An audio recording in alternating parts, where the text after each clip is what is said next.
Creating Isabella by Noel Parent. Somewhere in our big universe, there once was a little soul named Isabella. Isabella had her own special world all to herself. But in the beginning of Isabella's world, at first, there was nothing.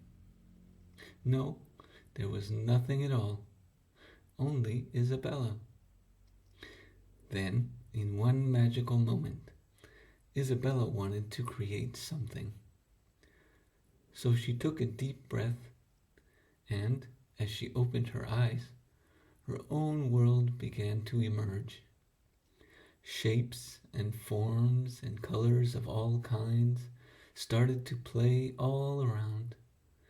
But Isabella wanted more. Isabella wanted something beautiful. So she imagined a paintbrush and began to paint.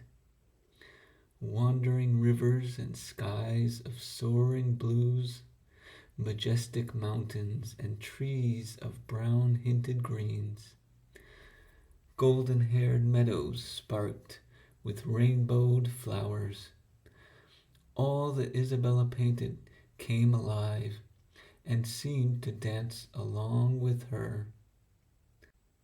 She climbed her mountains and strolled through her fields. She smelled the flowers and breathed the sweet air, and Isabella was happy. But after a while, she began to feel that something was missing. Isabella wanted some friends. So, upon a large stone boulder, she began to paint again. And after a few brushstrokes, a white-headed bird took shape and flew off into the sky. So she painted more free-flying birds, some wild running horses, an enormous elephant, and one lazy but curious cat.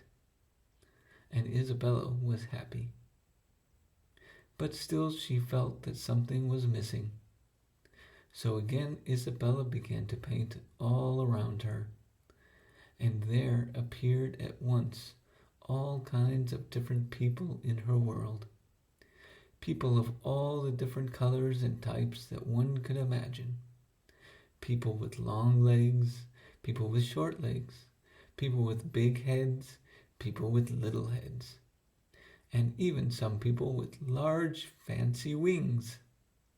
Some of the people laughed, and some of the little ones cried. Some of them ran, and some of them swam, and some of them did tricks, while others just watched. And then there were others who began to create for themselves, and Isabella was even more happy. But once again, after some time, Isabella felt something was still missing. This time, Isabella decided to close her eyes and close her ears to everything else in her world.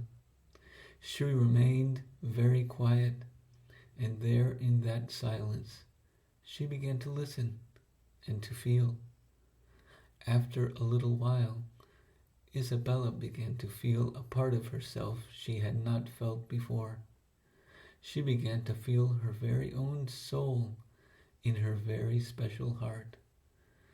In that soul, she saw a beautiful light that was brighter than anything else she had ever seen, and she felt something so beautiful that she had never felt before.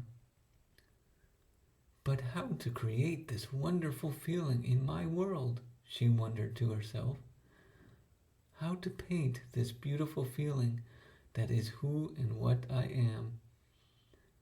And at that moment, Isabella's eyes and soul together opened wide, and with a gesture of her hands, magically she began to paint billowing waves of flowing rainbow lights that were the living heartbeats of Isabella's love. And with another gesture of her hand, there appeared vast glowing masses of sparkling color that expressed the joy of Isabella's creation. All that Isabella painted was her, and she painted all that she was. She painted herself in all her beauty and love. She painted her peace with seas of silvery green. She painted her joy with melodious streaks of white-hued pink. She painted her hope with soaring flares of yellow-lined orange. She painted her strength with bold columns of gold and red. And finally, she painted the eternal freedom that is her smiling soul with an endless glowing burst of gold and white radiance. And in that moment, Isabella discovered something. Isabella discovered her very own truth, but a truth that belonged to everyone as well. Isabella discovered that she was her own creation. And so, Isabella continued, creating Isabella. The end.